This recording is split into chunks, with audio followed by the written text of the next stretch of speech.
And welcome to lecture number 7 on unit number 2, fluid statics. This session we are going to discuss the third segment of the unit, that is buoyancy and flotation.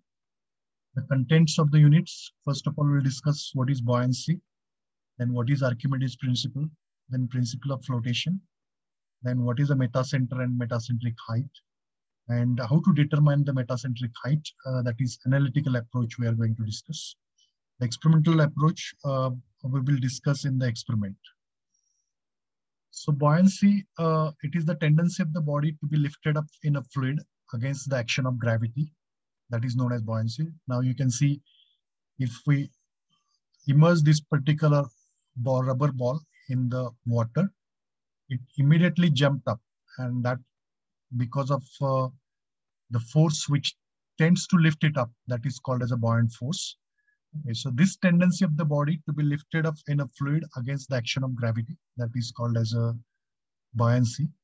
So you can see the body floats on the water surface, that again because of the buoyancy. The ship floats on the water surface, that is because of the buoyancy.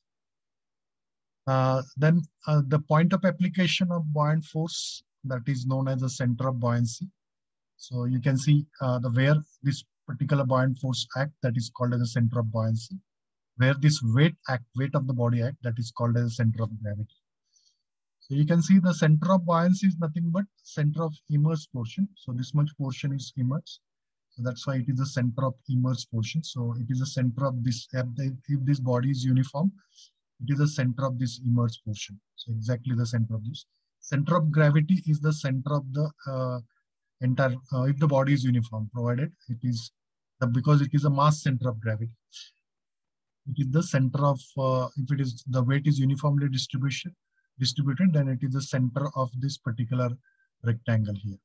This is partially immersed. If the body is fully immersed, then we can say that center of gravity and center of buoyancy coincides. That is fully immersed because the entire body is submerged, and this is up to the free liquid surface. So here the center of buoyancy and center of gravity coincides. So that's why center of buoyancy, it is also called as the center of gravity of immersed portion. So this is about the terminology of buoyancy. Buoyancy, the force which tends to lift it up, that is called as a buoyant force. And the point of application of this buoyant force, it is called as a center of buoyancy, where it is also called as the center of gravity of immersed portion. Then Archimedes principle, because the physical law of buoyancy discovered by the ancient Greek mathematician and the inventor Archimedes, stating that any body completely or partially submerged in a fluid, that is either gas or liquid, at rest is acted upon by an upward force or buoyant force, the magnitude of which is equal to the weight of the fluid displaced by the body. Okay, so suppose if this body is submerged in a liquid, then the buoyant force which acts in upward direction, that is also equal to, means if we submerge this body, the liquid in the proportionate, that is liquid which is displaced. So if it is fully, that is the level of the liquid is in this particular, this is the level. Now, if you submerge, some liquid is coming out from this particular tank and it is collected. So this weight is nothing but, this particular volume is nothing but the volume of the body that is displaced. Okay, so that is displaced volume. So buoyant force on metal equals to weight of the displaced fluid, and this weight is equal to the buoyant force. So for example, suppose if the 5 kg weight, if it is submerged in the this particular tank, then you can see if it is, this is the weight in the air, the weight of the object in the air, that is 5 kg. If it is submerged in some liquid, its weight is 3 kg. So 2 kg weight, that is acting, 2 kg weight is reduced because that much force is acting from the bottom. So this much 2 kg of water is collected in the tank, in the bowl. So that means this much amount of water is displaced. And the weight of this displaced water, that is equal to buoyant force. So buoyant force, that is equal to weight of the fluid displaced.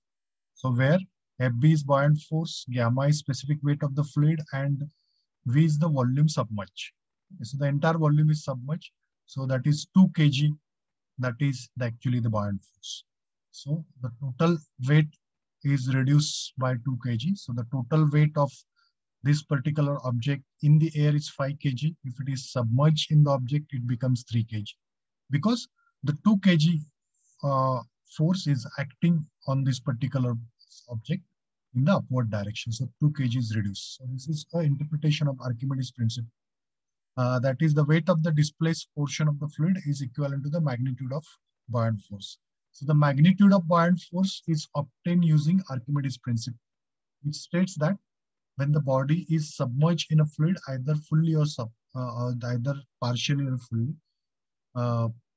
or fully, then the buoyant force, which is equal to the weight of the fluid displaced by the body. So that is buoyant force that is equal to weight of the fluid displaced by the body. So gamma into weight. So gamma is essentially the specific weight of the fluid, and V is the volume submerged. If the volume submerged is 50%, then this volume is also 50%. If it is fully submerged, then that is equal to the volume of the object. So this is Archimedes principle, which is used to calculate the buoyant force in buoyancy. So the buoyant force on the body floating in a liquid or gas is equivalent to the magnitude of the weight of the floating object and is opposite in direction. The object neither rises nor sinks. For example, ship that is launched sinks into the ocean until the weight of the water is displaced is just equal to its own weight. As the ship is loaded, it sinks deeper, displacing more water. And so the magnitude of the buoyant force continuously matches the weight of the ship and its cargo. So continuously as the load increases, the ship sinks deeper, and so it displaces more water. So the magnitude of buoyant force also proportionately increases. So it balances that. So always this is applicable for a floating object. So principle of flotation, this is generally applicable for floating objects. So when any object displaces a weight of the water equal to its own weight, it floats. So this is often called as a principle of flotation. A floating object displaces a weight of the fluid equal to its own weight. Archimedes principle, as stated above, equals the buoyant force to the weight of the displaced body. So accordingly, we can say, according to Archimedes principle, buoyant force that is equal to weight of the fluid displaced by the body, and further it is equal to weight of the body. Okay. So this particular equation is valid only when the body is floating. This is not applicable for fully submerged body. Only for floating object it is applicable. Then the most important concept, that is a metacenter and metacentric height. Now, according to the definition, metacenter is nothing but the point about which body starts oscillation. This point is called as a point about which the body starts oscillating when it gives a small angular displacement. And if the body undergoes angular displacement, then the point of intersection of the below mentioned two straight line is called as a metacenter. So the abbreviated definition of metacenter, that is point of oscillation, is called as a metacenter when the body gives a slight angular displacement. You can see this is about this point, the body oscillates. You can see the pendulum. So about the point the body oscillates, that is called as a metacenter. And when it gives a small angular displacement, if the body undergoes an angular displacement, then the point of intersection. So metacenter is nothing but point of intersection of two lines. So first line, that is the axis of the body. So the axis of the body passing through G and the old original center of buoyancy. So this is axis of the body. And second, that is the vertical line passing through the new center of buoyancy when the body is tilted. Okay, so when the body is tilted, then the vertical line passing through a new center of buoyancy.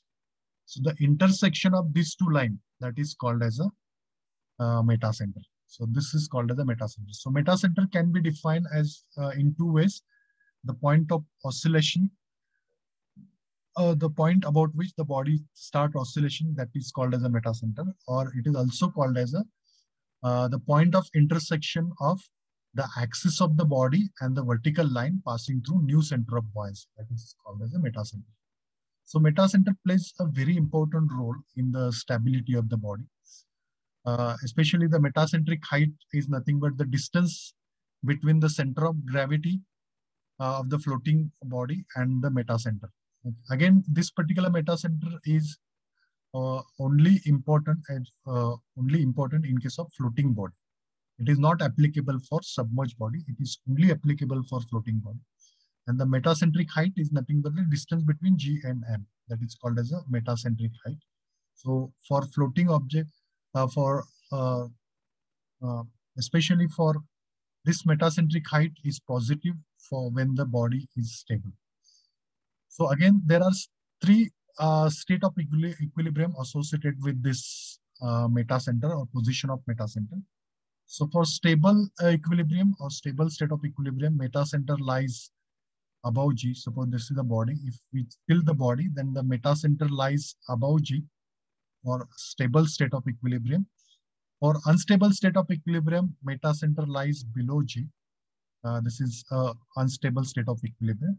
In stable state of equilibrium, if the body rotates in clockwise direction, or if the action is given in clockwise direction, then the body develops couple that is called the restoring couple, which brings the body to its original position. That's why it brings the body to the stable state of equilibrium.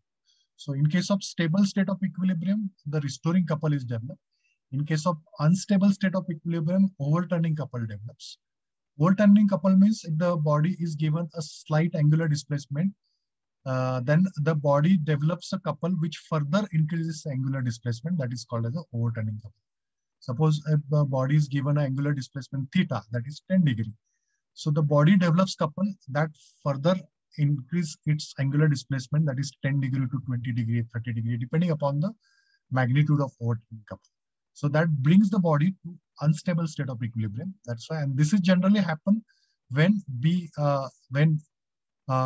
M lies above G, because both the couple develops that is in the same direction. That's why the body overturns. Or in the third case, that is neutral state of equilibrium, where the both G and M that coincides, that position of M and G coincides. So there no couple develops. The body remains. If we tilt the body in a clockwise direction, it remains in that position because there is no couple develops. So these are the three state of equilibriums, and all these three state of equilibrium depends on the position of metacenters. So that's why this metacentric and metacentric height is very important as far as the stability of floating object is concerned. So as far as the stable state of equilibrium, the metacentric height is positive.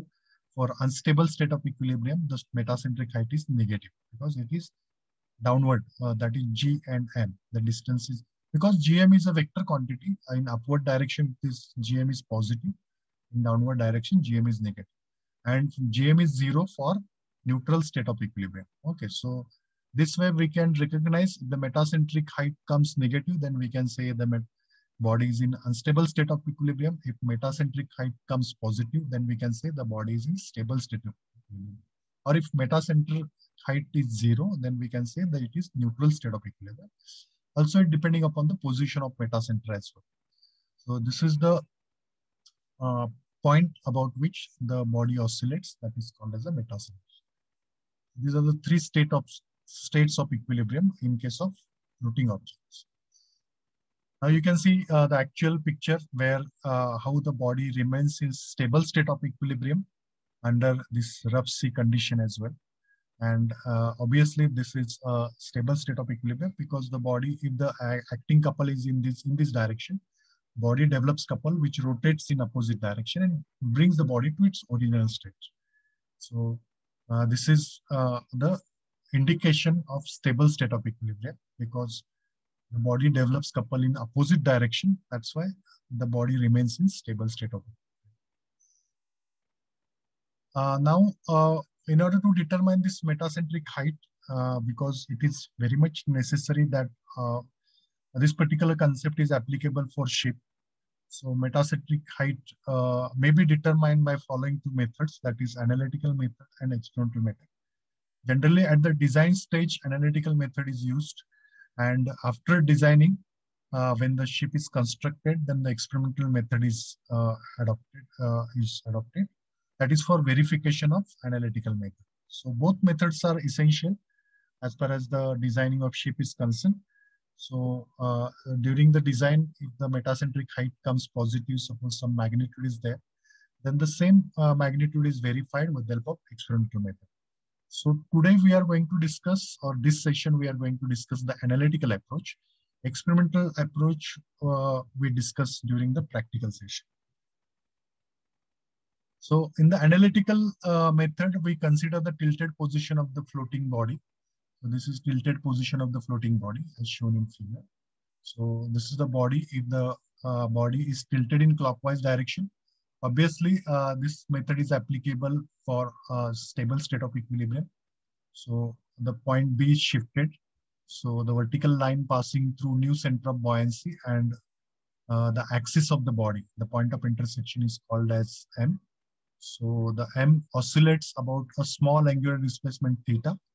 So this is a front view of the vessel ABCD, and this is the top view of the vessel. So consider G, that is the location of CG.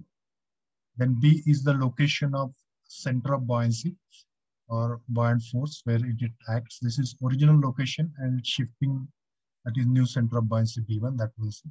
So let a floating body is given a small angular displacement theta in the clockwise direction.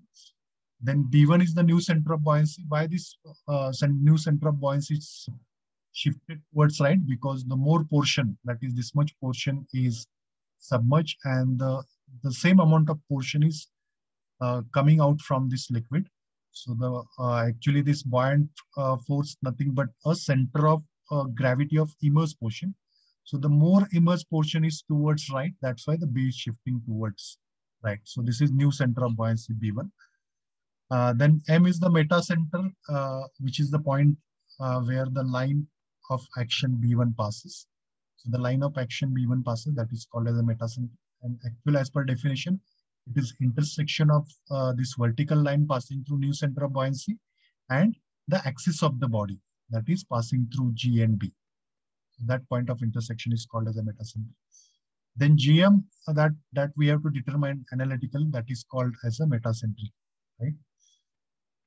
Now you can see the portion BO is the center here, BO and B dash is submerged, and the portion AO A dash is lifted up because of the tilt.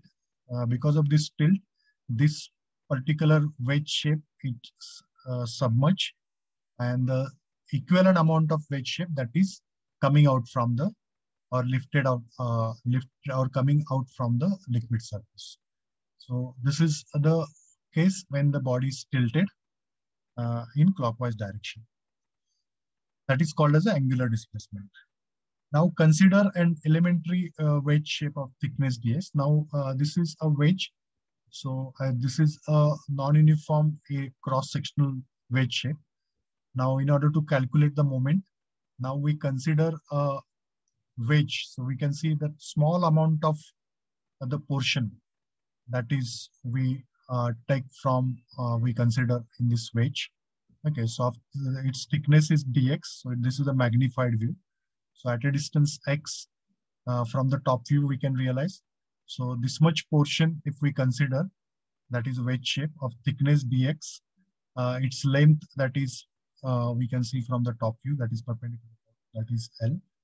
And this distance, that is nothing but here x tan theta or x theta. That is height of this particular height of the wedge shape, we can say. So that portion is at a distance x from the O as shown in figure. Okay, so this is the portion we consider. This is wedge shape, and because of this wedge shape, this is it creates a moment because the body is tilting in the right side because the more portion is there, and this portion is responsible for moment. Okay. Now the height of this strip is x tan theta, and if it is this is x tan theta, the theta is very small, then we can say that x theta as well, that is height of the strip. Then the area of the strip, so dx, that is height into thickness, this is the area of the that is x tan theta into dx. This is area, and the total volume of the strip, that is multiplied by L into, that is weight of the strip, that is volume into gamma. So gamma into volume is nothing but x tan theta into x tan theta dx, that is area into length. So the volume of this particular wedge. So that we consider that is a weight of the strip, that is equal to volume into gamma into volume, because this much portion is submerged. So this is volume of the strip, and this particular, weight of the strip, and this weight is exerts moment. So similarly, a small strip of thickness dx at x from O towards left side is also considered. So we consider the forces on both sides. So forces on this side and forces on this side. So similarly, the same weight shape we consider on the left hand side. And the weight of the strip will be again the gamma x tan theta L dx.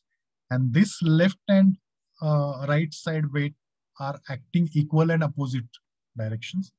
They are acting equal and opposite, and they forms a couple. So these two weight shapes, they forms a couple. Here it goes up, here it goes down. So it forms a couple, and that couple we can calculate that moment of that couple, that is weight of the strip into distance between two weights. So weight of the strip that we already calculated, that is x tan theta dx L into gamma. This is weight of, and the distance between two strip, we can say the distance between that is 2x, that is x this side, x this side. And because of that, the body oscillates about this m, because one side the buoyant force is acting this side, and the buoyant force is acting down, here acting up. So this is a restoring couple. This is again the acting couple, so that body oscillates. So this is moment of couple, that actually because of the external force acting on the body.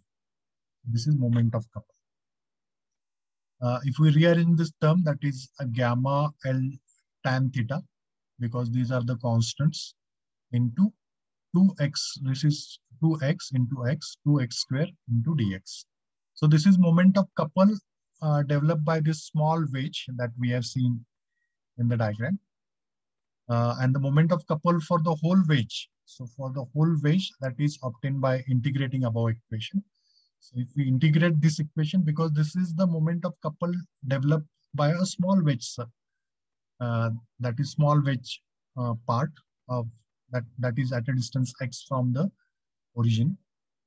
But for the moment which is developed because of the entire wedge, so entire wedge, that is m is equal to integrating this equation, that is integral to gamma L tan theta into x square dx. Call this equation number 1. So this is the moment of couple for the whole wedge. Okay, so this is because of the external force acting on the body, because this body is given a small angular displacement, and this angular displacement, it causes some moment. This is the moment. Now the moment due to shifting of center of, because body develops a couple, that is because of the shifting of this buoyant force, that is from B to B1. So this moment is calculated, that is m, that is equal to FB into BB1, FB into BB1. So if we consider this triangle, FB into BB1, and BB1, instead of BB1, if we consider this triangle at right angle here, so tan theta, this is tan theta, that is equal to BB1 divided by GM. So BB1, that is equal to GM tan theta, BM tan theta. So you can see if we consider this triangle, okay, and if this is a theta, then tan theta, that is equal to BB1 upon GM. So BB1, that is equal to GM, BM tan theta. So that is BM tan theta, because B is shifted through the new center of bias. So if we consider the triangle MBB1. So if we consider this right angle triangle, so tan theta is equal to BB1 upon BM. So BB1, that is equal to BM tan theta. So this is a moment that is developed by the couple. Obviously, this is called as a restoring couple. Then FB, that is also as the body floats, then according to principle of flotation, instead of FB, we can write W. So M, that is equal to WBM tan theta. Call this equation number 2. Now these two couples are equal and opposite. So equating the moment given in equation 1 and 2, we have that is WBM tan theta, that is equal to the integral, that is we take this constant term out of integration, that is 2 gamma L tan theta integral x square dx. Okay. Now tan theta get cancelled. So Bm that is equal to, sorry, WBm that is equal to 2 gamma integral x square dA, integral x square dA. So we can say LDX, where LDX that is elemental area. So this is LDX is the elemental area that is called as a dA. So instead of LDA, we can only LDA is remaining. So 2 gamma, instead of LDX, we can put dA. So 2 integral x square dA, that is called as a second moment of inertia, or it is also called as a moment of inertia of plane body at the water surface. So the moment of inertia of this plane body at the water surface. So the moment of inertia of this. Okay. So this into this. So generally, if this is a rectangle, this is L into B cube, 1/2 L into B cube. This is perpendicular to the surface, so that we can consider. So this is moment of inertia I. That is, so instead of this term, we can write the moment of, so W, so W is equal, or BM is equal to, instead of this 2 integral x square dA, we can put I, and gamma, that is specific weight, and divided by W, that is weight of the body. So according to according to the Archimedes principle, the weight of the body, that is also equal to the weight of the fluid displaced by the body. So it is gamma into volume submerged. So gamma get cancelled. So Bm is equal to I by V. So V is the volume submerged. Okay. So from geometry, we can say GM, that is a metacentric height, that is our length of interest. So metacentric height we have to determine. So GM, that is equal to BM minus BG. BM minus BG.